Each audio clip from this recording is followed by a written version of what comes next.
Hello, everyone. One of my clients came to me recently and said, I need to do a business plan. They've been in business for about 6 months. They've had a very successful start, and we were trying to determine what really was the essence of a business plan for them. Now, there are many types of business plans. One type of business plan is where you're looking to get money and you may be looking for money from a bank.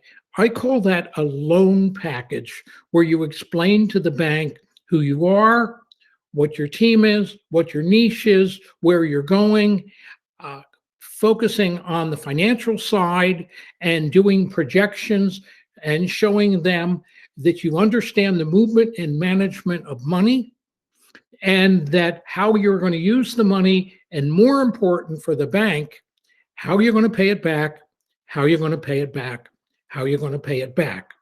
Now, if you're doing that for the bank, you're also going to look at it from the standpoint of what the bank wants to know historically. How have you done to show them that you have the right stuff to do the right things moving forward? If you're looking for funding from investment brokers, they want to know the future, where you're going, how you get there, how much market share will you get, what is it that you are doing that will grab market share and grow, and how quickly can you take your business to the point where you can flip it and the investors can make money on their money. Two very different types of business plans. Now let's take a look at a business plan if you're really looking to focus on this is our plan for growth. And they say if you don't have a plan, any plan will work. So you're not trying to put together some document that you put on the shelf.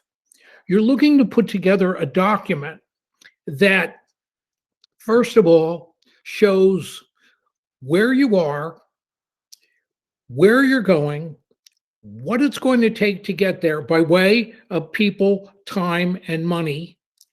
Where are the opportunities for growth? When will you need capital? How will you need capital?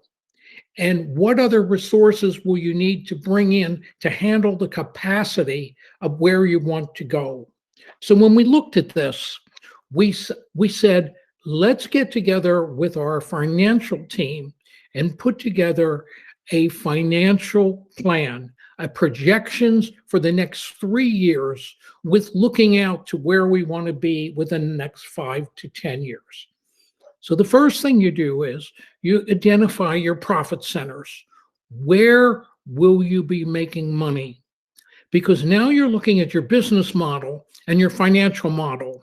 So you may want to introduce profit centers down the road that you're not ready to introduce now. So they may come in 18 months from now or 2 years from now, and that's where you put them in your projections. Then you want to look at what's it going to cost you and what resources will you need to do it? What will you need by way of infrastructure?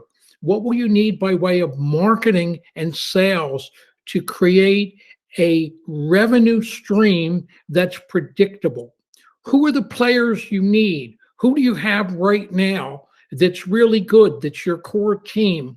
What other positions will you need?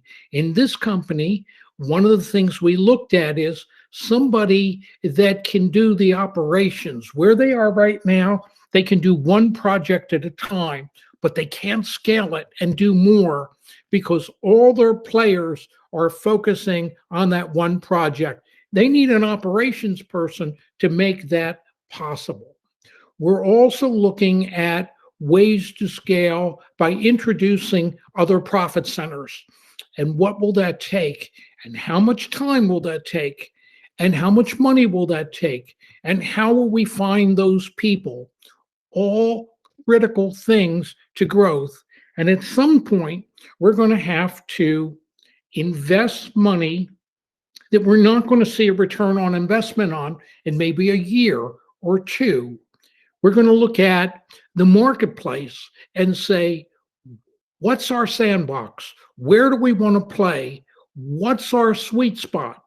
And how are we going to get there? So these are some of the key elements. And then we go back to the beginning and say, what's our mission? What's our purpose? What's our values? How are we going to live and sustain our values? And this company said, we are going to be number one in our industry.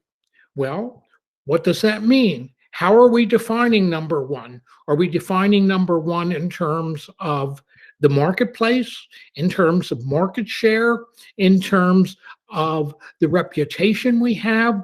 And really, if you're number one across the board, that means very different than we are number one in terms of market share. One of the companies I work with, we spent a lot of time on this one. And we asked ourselves, are we an industry leader or the industry leader? And there's a huge difference. If you're an industry leader, you're good at certain things. If you are the industry leader, you're like Amazon or you're like Apple, and you own the marketplace.